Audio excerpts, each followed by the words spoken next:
Hi friends, my name is Julie Walls and I'm here with the flipnshift.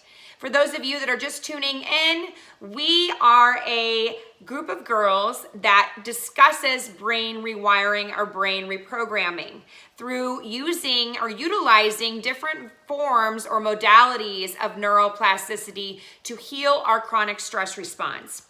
And for those of you that have followed us on Instagram, we have posted our previous lives that we do on Fridays that we discuss the different stages of this process. And today I'd like to talk to you about journaling. Journaling is the first step to get into the first stage of awareness. Awareness is what we do to start recognizing the way we talk to ourselves inside of our brains. And I call that the inner dialogue. And there are various ways to journal. Tiffany and I discussed that on our lives, which we posted here on YouTube, and it's under journaling. So you guys can feel free to go back and watch Tiffany Spencer discuss her perspective on journaling and how she goes about journaling, and then you can see how I go about journaling. So there are two different ways. The first way is just pen and paper, writing your inner dialogue thoughts down on paper. And for many people, there's a lot of journaling experts out there. There's a lot of journaling coaches. But for some people that have never journaled before, it's a very difficult thing to start doing. Again, you can do it through paper and pen. You can also do it through audio. Some people like to self-talk out loud and record themselves in some sort of recording app, or you can also do it on if you have an Apple phone, there's the voice memos, and you can record your inner dialogue by just doing some sort of talk therapy. I found for myself that's very powerful. I like to get up and do walks in the morning, and when I do walks, I just hit the voice memo and I just start talking about whatever is coming into my mind and I record it. But for those people that struggle to get started with this process, I highly recommend starting with writing prompts. Tiffany loves a good writing prompt. She also creates a journaling schedule for herself. So there's two things you can do. Number one, go out and get yourself just a standard notebook or a journaling book that has wonderful blank pages with some lined pages in it, and begin just getting up in the morning and putting your first thoughts down on paper. And it's really helpful just to wake up in the morning and what are you thinking about starting off with your day? Are you doing a lot of self-diagnosis? Are you doing a lot of projecting how your day is going to go? Are you starting off with worries? Are you starting off with fears? And so Tiffany talked about in our previous lives that she wakes up and immediately puts down on paper what she's thinking. She does this about 2 to 3 times a day. It's just dependent upon your schedule. So the best thing to do is get up in the morning and immediately take some time for some self-reflection and taking those inner dialogue thoughts and writing them down on paper. You can also do it at night. You can also go through how your day went. Was there any triggers? Were there any things that came up that bothered you, or any sort of anticipation or fears that are coming at you, any limiting beliefs? Take some time before you go to bed and just purge that information. We call it data dumping, or we call it taking a dump. So, because you're pretty much doing that.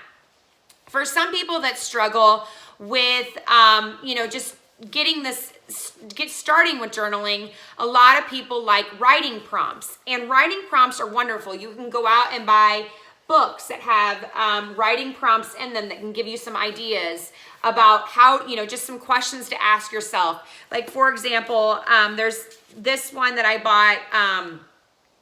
It's through PiccadillyInc.com, and it's called 300 More Writing Prompts. And what it is basically you open up a page and it gives you just a question to ask yourself, and then you can just write out, whatever answers come to mind or whatever. And it doesn't matter. You don't have to stay that structured.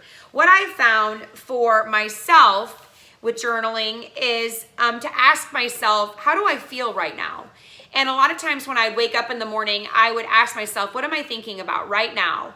How do I feel? What emotions are coming at me in the morning? I would ask myself, how do I feel right now? Am I feeling anxious?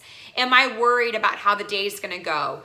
Do I have plans? Is there plans? Do I not have enough plans? And I just start writing or grabbing my audio, my memo, and I'd start recording what I thought or what I was thinking. You can just ask yourself the simple question, what is coming up? How am I today? What's coming up at me? What things am I dealing with right now? The other one that I had asked myself off and on was, if I were to sit with myself in silence, what type of challenges would I come up against? Could I sit with myself in silence? If not, what would be the resistance to it? And then I'd start, purging out my thoughts with that question.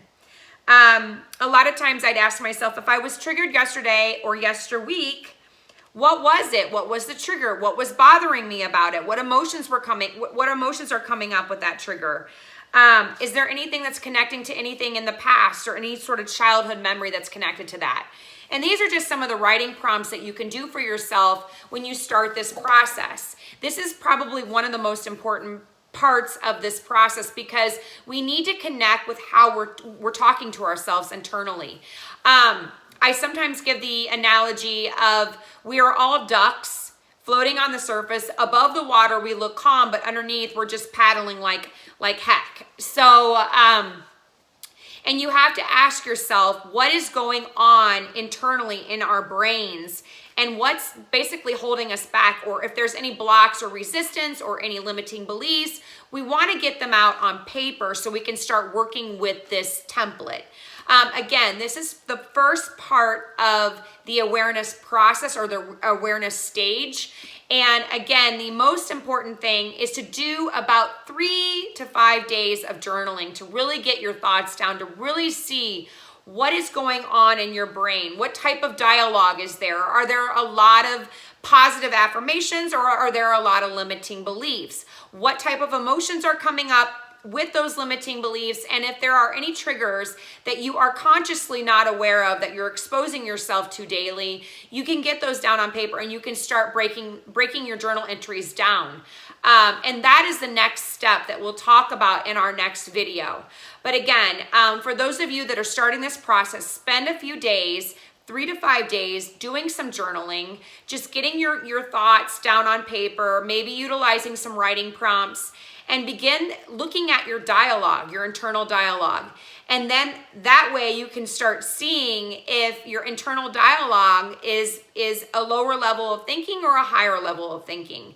And if so, then we take it to the next stage. So if you want to learn more information, tune in to the Flip and Shift on Facebook, or the Flip and Shift on Instagram. It's Flip and Shift. And if you go on our Instagram page, you can tune in to our Fridays lives. That's where Tiffany, Spencer, and I are available on Fridays at 9 a.m. Central Standard Time.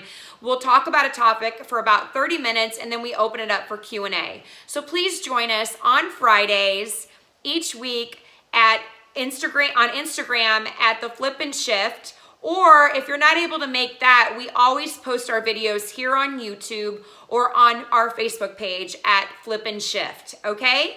All right, I hope y'all have a great day, and stay tuned for my next topic in regards to what to do with all of that data that you just dumped on paper. All right, thanks.